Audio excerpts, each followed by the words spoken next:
جس طرح اللہ سورہ بقرہ میں کہتا ہے کہ جب تک آپ صحابہ والا ایمان نہیں لائیں گے آپ تب تک ہدایت والے آپ نہیں ہو سکتے.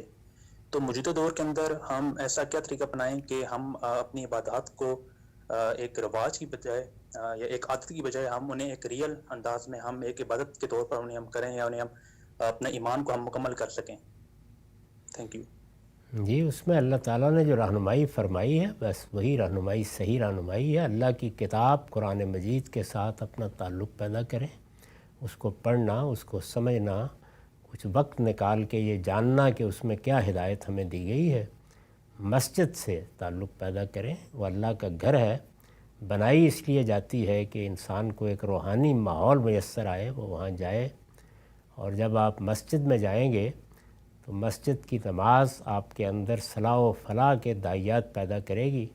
اور تیسری بات جو قرآن نے کہی ہے وہ یہ ہے کہ آپ اچھے لوگوں کی صحبت اختیار کریں. دیکھیں کہ آپ کا اٹھنا بیٹھنا, باتیں کرنا, گپ شپ لگانا کن لوگوں کے ساتھ ہے.